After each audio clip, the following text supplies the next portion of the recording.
말씀과 찬양이 흘러넘치는 극동방송입니다.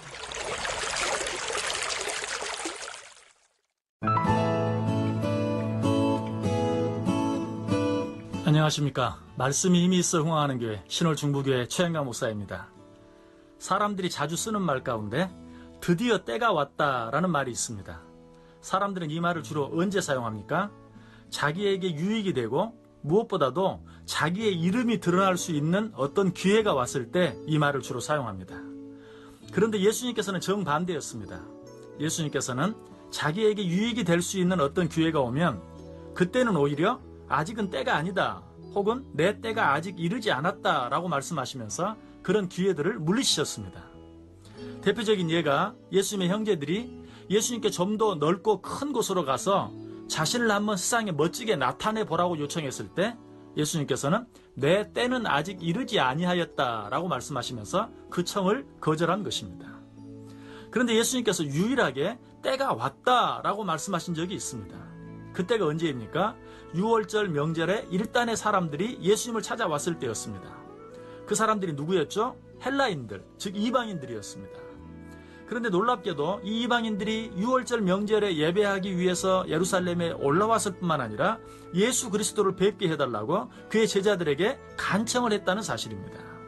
그런데 이런 헬라인들의 간청에 대해 예수님은 어떻게 반응하십니까? 예수님께서는 예스라고 하지도 않으시고 노라고 하지도 않으시고 전혀 엉뚱한 대답을 하십니다. 그 대답은 인자가 영광을 얻을 때가 왔다는 것이었습니다. 예수님께서는 이 대답을 통해 난생 처음으로 때가 왔다고 말씀하십니다. 엄청난 변화죠. 그렇다면 예수님께서 이렇게 말씀하신 정확한 의미가 뭘까요?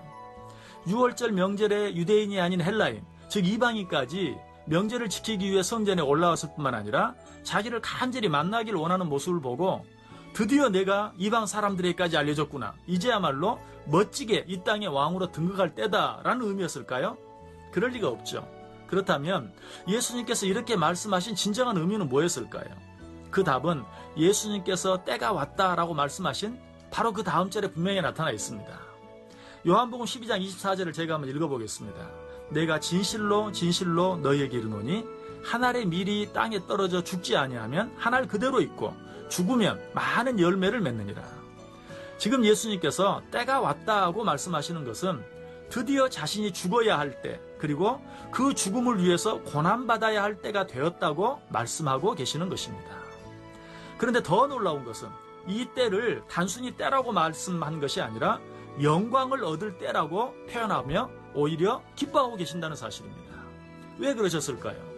그것은 예수 그리스도께서 이제 어떤 일을 당하실 것인가와는 상관없이 그가 이 땅에 오신 목적이 이루어질 때가 되었기 때문에 그렇습니다.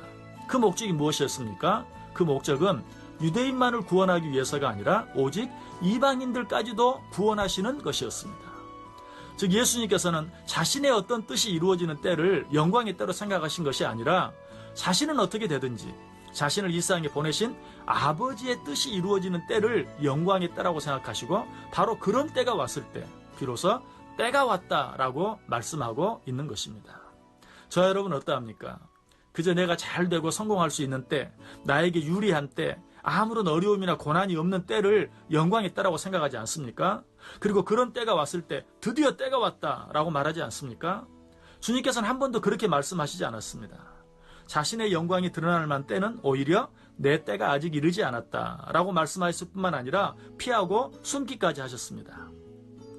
그러나 비록 자기는 고난을 받고 죽음을 당한다 할지라도 아버지 하나님의 뜻이 이루어지는 때, 그때가 되었을 때는 때가 왔다라고 말씀하실 뿐만 아니라 인자가 영광을 얻을 때가 되었다라고 큰 소리로 외치고 계시는 것입니다. 여러분은 진정한 영광을 얻기 위하여 얼마나 고난받기를 원하십니까? 혹시라도 아무런 고난 없이 그저 영광만 받기를 원하고 있지는 않습니까? 만약에 우리가 그런 생각을 하고 있다면 그것은 참으로 몰염치한 생각이요 몰염치한 신앙입니다.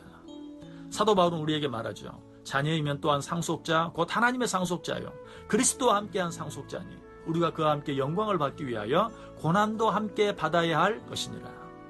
예수님께서도 친히 말씀하십니다. 아무든지 나를 따라오려거든 자기를 부인하고 날마다 제 십자가를 지고 나를 따를 것이니라.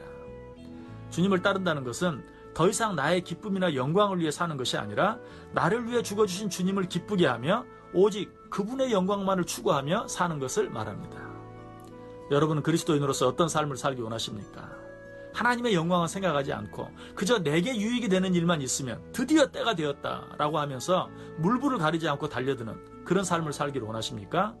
아니면 비록 나에게는 좀 힘들고 어렵다 할지라도 또 비록 손해가 된다 할지라도 하나님께 영광이 되어지는 일이라면 내게 사는 것이 그리스도니 죽는 것도 유익하니라고 외치면서 그 일이야말로 물불을 가리지 않고 감당하는 자들이 되기를 원하십니까? 이제 선택하고 결단할 수 있는 여러분 되기를 간절히 소원합니다. 지금까지 말씀이 힘이 있어 응원하는 교회 신홀중부교회 최현강 목사였습니다. 감사합니다.